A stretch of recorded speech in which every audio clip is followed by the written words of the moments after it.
कानी बहू।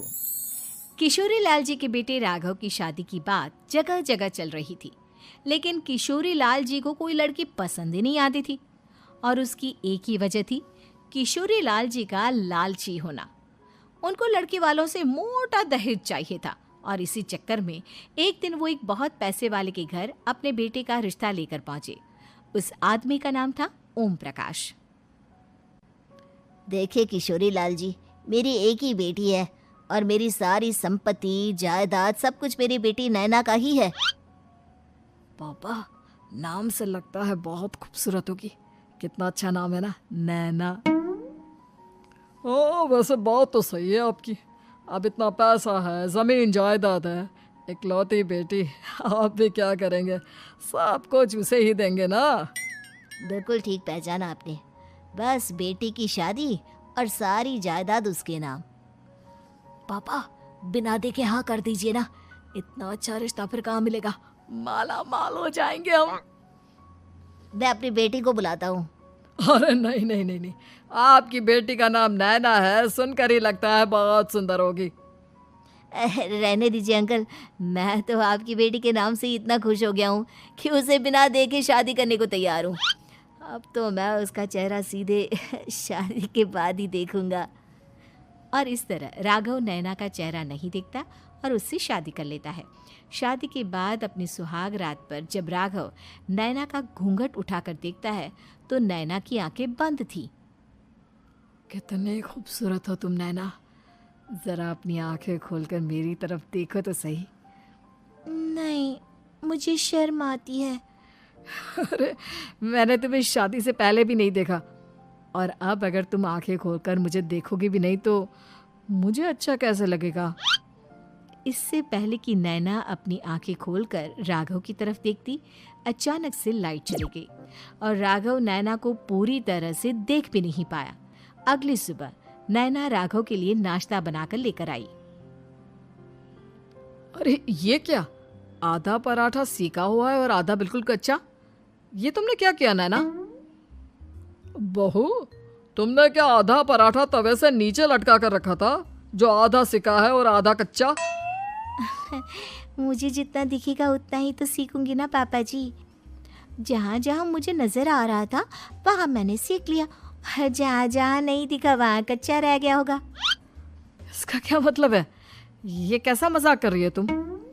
अरे बहू, तुमने इतना लंबा घूंघट क्यों लगाया हुआ है?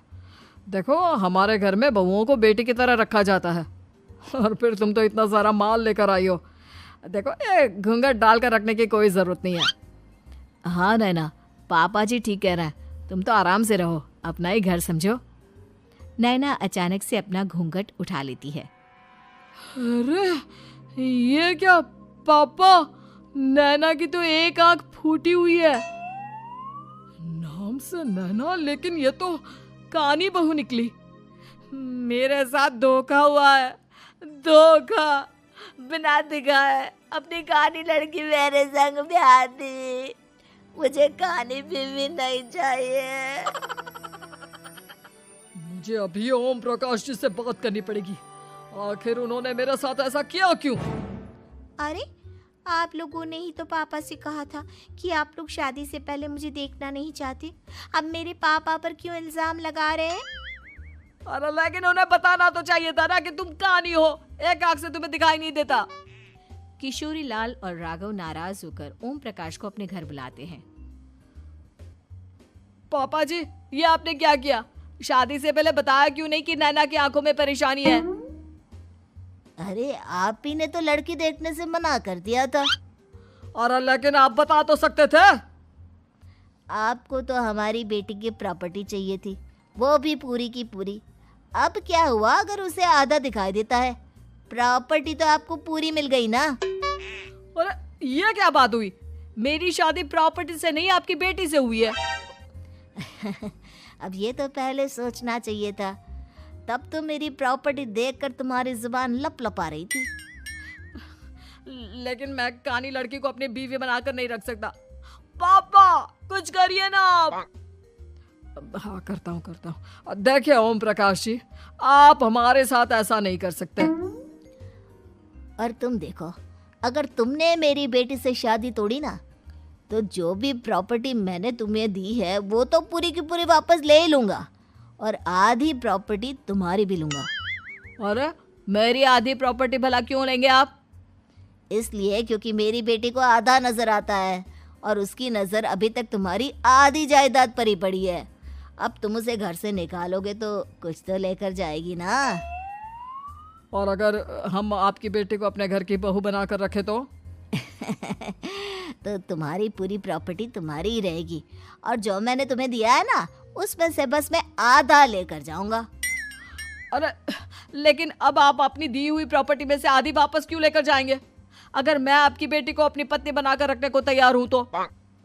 इसलिए ताकि भविष्य में अगर तुम मेरी बेटी को धोखा दो तो उसके पास कुछ तो रहे जो पति का हो। वैसे मेरे पास तो बहुत कुछ है, लेकिन अपने पति की कोई निशानी तो उसके पास होनी चाहिए ना। अब अगर तुमने मेरी बेटी को कानी कहा तो तुम्हें प्रॉपर्टी भी कानी ही मिलेगी, पूरी नहीं। जमाए राजा। किशोरी लाल और राघव समझ चुके थे कि वो बुरी तरह फंस चुके हैं और अब उनके पास वहां से निकलने का कोई चारा नहीं है। अब समझ में आया ना, लालच बुरी बला होती है। एक तो तुम्हें प्रॉपर्टी मिली, ऊपर से बीवी मिली, उसमें तुम्हें नखरे भी दिखाने हैं। आए बड़े, चुपचाप बैठो दोनों।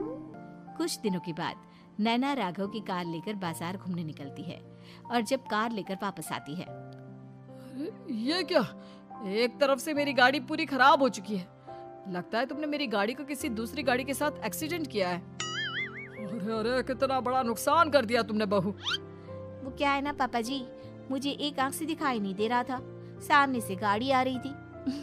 मुझे तो सिर्फ आधा ही दिखाई दिया और वो गाड़ी मेरी कार से रगड़ते हुए निकल गई। अब मैं क्या करूं बताओ? आप इसे ठीक कराने के पैसे कौन देगा? तुम्हारे पापा। तुमने मुझसे इस तरह से बात की? अभी रुको। नैना राघव की शिकायत ओम प्रकाश को कर देती है। देखो राघव, अब जो मेरी आधी प्रॉपर्टी तुम्हारे पास थी ना, उसमें से आधी और मैं लेकर जाऊंगा, क्योंकि तुमने मेरी बेटी को डांटा। अरे नहीं नहीं पापा जी, गलती हो गई, माफ कर दो। गलती की तो कोई गुंजाइश ही नहीं। अगली बार मेरी बेटी को डांटा तो बची हुई आधी में से आधी और ले जाऊंगा। लालच के चक्कर में हम दोनों ने बहुत बड़ी गलती कर दी बेटा। एक तो तुम्हें कानी बहू मिली और ऊपर से जो माल मिला वो भी काना। इस तरह राघव की हर एक गलती पर ओम प्रकाश उसकी प्रॉपर्टी का आधा आधा हिस्सा लेकर अपना सारा माल वापस ले गया और राघव को कानी बीवी से काम चलाना पड़ा। भाई लालच वाकई में बुरी बला है।